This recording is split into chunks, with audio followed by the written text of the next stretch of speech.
Hello friends नमस्कार मु अविनाश स्वागत करुच्ची आपको आज गोटे नुआ भिडियो को। आज आम पढ़ा लाइफ साइंस तृतीय अध्याय परिवहन और संचालन। प्लीज वीडियो को देखिए और लाइक करेंगे और सब्सक्राइब करेंगे और शेयर करेंगे। चलो आम आरंभ करवा। शरीर प्रतिटी कोष आवश्यक मुताबक खाद्य जल और अम्लजान क्यों प्रक्रिया पाई था? जल्दी आपण मन आंसर कमेंट करूँ।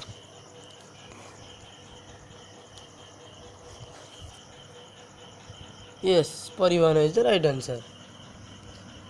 जल मूललोम कोषर क्यों प्रक्रिया रे जाइलेम भितर को प्रवेश करे? जल्दी जल्दी आपण मन आंसर कमेंट करूँ।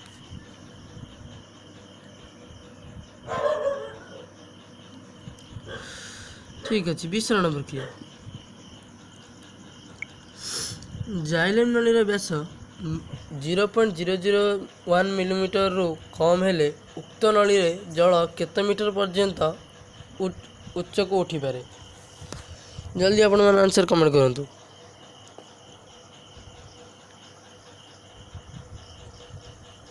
Yes, right answer. आंसर होची 10। उच्चेतन हार बढ़िले जल परिवहन की परिवर्तन हुए? जल्दी आपण मन आंसर कमेंट करूँ।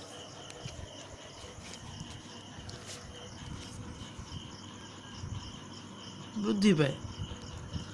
क्यों पोषक परिवहन तत्व नुहे? क्योंटी पोषक परिवहन तत्व नुहे? जल्दी आपण मन आंसर कमेंट करूँ। क्योंटी पोषक परिवहन तत्व नुहे? राइट आंसर, क्रेब्स चक्र। उच्चतन वेग सर्वाधिक बेले मूल चापर की परिवर्तन हुए? उच्चेतन वेगर सर्वाधिक बेले मूल चापर की परिवर्तन हुए? जल्दी आपण मन आंसर कमेंट करूँ।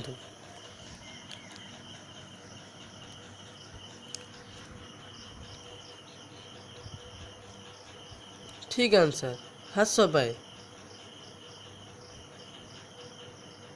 सर्वनिम्न। उद्भिदर जल परिवहन पर निम्नलिखित क्यों सब तत्व अवतारणा करा जायछि? जल्दी आपण मन आंसर कमेंट करूँ।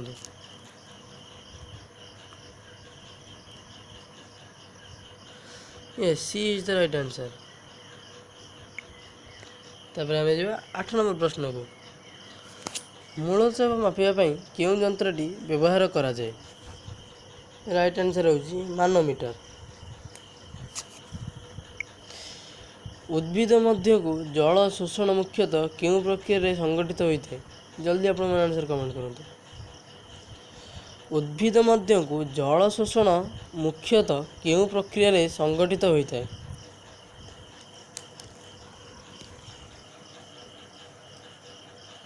उच्छेदन इज द राइट आंसर।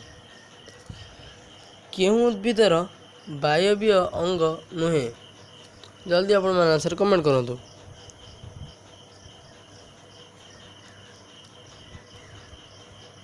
ठीक अच्छे, पत्र is the right answer. Sorry चेरा इज द राइट आंसर। रक्तवाहिनी प्रधानतः केते प्रकार अटे? रक्तवाहिनी प्रधानतः केते प्रकार अटे? जल्दी आप आंसर कमेंट करूँ।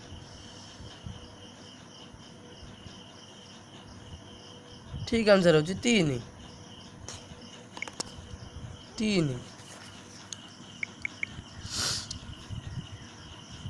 मनुष्य शरीर रक्त संचालन प्रक्रिया प्रथम किए आविष्कार करते? जल्दी आपण आंसर कमेंट करूँ।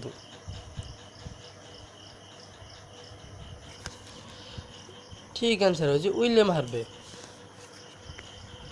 मनुष्य शरीर परिवहन उत्कृष्ट माध्यमटी कौन? जल्दी आपण आंसर कमेंट करूँ। ठीक अच्छे, सठिक आंसर होची रक्त। जड़े वयप्राप्त व्यक्तिर हृत्पिंडर ओजन प्राय केते? जल्दी आप आंसर कमेंट करूँ। मनुष्य शरीर परिवहन उत्कृष्ट माध्यमटी कौन? ये आम कही सारी। तापर हूँ जड़े बयप्राप्त व्यक्तिर हृत्पिंडर ओजन प्राय केते? ठीक आंसर हूँ सी 250 ରୁ 300 ग्राम। नीलय और रक्तवाहिनी मध्यस्थ कपाटिकार आकार किपरि? नीलय और रक्तवाहिनी मध्यस्थ कपाटिकार आकार किपरि? जल्दी आपण आंसर कमेंट करूँ। ठीक आंसर टी हूँ अर्धचंद्र होती। हृत्पिंडर संकोचन घटिले रक्त प्रथमे काहा मध्य प्रवेश करे? हृत्पिंडर संकोचन घटिले रक्त प्रथमे काहा मध्य प्रवेश करे? जल्दी आपण मैंने आंसर कमेंट करूँ।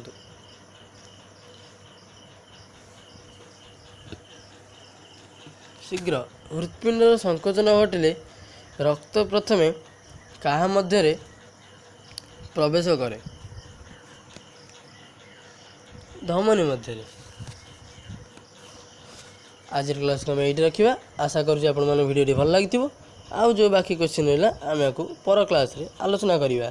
थैंक यू, धन्यवाद। वीडियो को लाइक करेंगे, सब्सक्राइब करेंगे और रोजी धन्यवाद।